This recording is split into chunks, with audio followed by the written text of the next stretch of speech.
This pancake-thin cheat Swiss roll needs minimal cooking for an utterly decadent dessert. Here we have 200 grams of lonely carrots. They're often reduced at incredible prices, so the food processor is doing all the hard work here. So, in we go. Then, 100 grams of soft brown sugar. Then we're gonna go in with 100 grams of self-raising flour. That's gonna make it fluffy. Season it with a little salt, 3 free-range eggs, and then half a teaspoon of cinnamon, because I like a little bit of spice with the carrot. So let it whiz up until nice and smooth. And here, I've got a baking tray. So that's 40 by 25 centimetres. I've rubbed it with oil and just lined it with greaseproof paper. So turn that off, then just pour that onto the tray.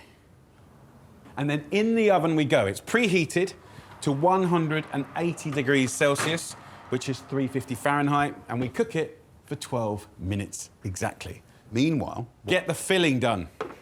So I want 50 grams of white chocolate. Crack it up. We'll just pop it in the microwave. Normal medium heat. Give it a little blast for like 10, 15 seconds and just let it nicely melt. This is what it looks like. Now, we've got 200 grams here of cream cheese. And what I've noticed is if you go for the branded stuff, it's about 165 grams. And if you go for the non-branded stuff from the supermarket, it's 200 grams. And it's a good price as well, much cheaper. Mix in that cream cheese with the white chocolate. And then, funny enough, a really good friend of white chocolate, lime. Honestly, it just works. Go in with the zest. Roll your lime to get extra juices, and then squeeze up. Delicious. Now, I've got one more thing that I'm gonna put in there. It's one of my favorite things. In the supermarket, you can get these stem ginger in syrup. 3 of these little chunks. Chop them up, little bits, big bits. They're chewy. They've got a heat to them that is particularly delicious. And of course, sweetness. I'm gonna steal a little bit of that syrup. We don't wanna waste that. And let's stir it through. Come on. Beautiful combo. So with the sponge a few minutes away, get yourself a clean tea towel and grab just a little bit more sugar. Shake it onto our tea towel here. You don't need that much. I'm gonna get our sponge.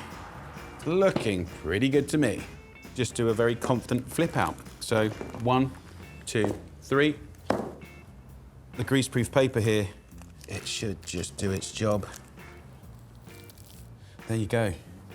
Pop this over like that. While it's warm, roll this up quite tightly.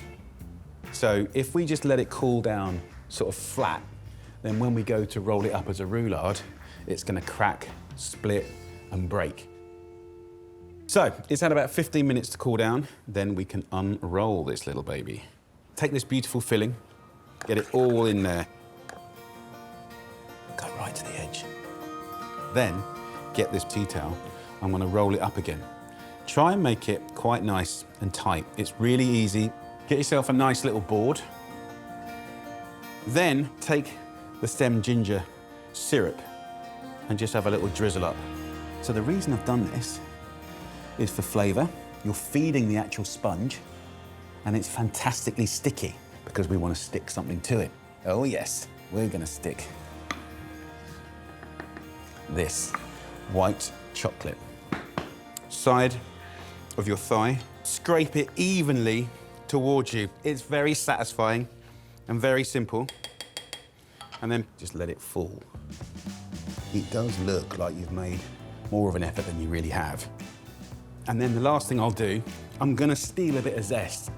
Long strips of that lime zest. Gorgeous, zesty smell. There you go. That is a slightly eccentric, bonkers expression of a carrot cake. I love it. Let's have a little try, come on. I have to break it. I don't want to break it. It looks so nice. Let's go for this here. My Lord.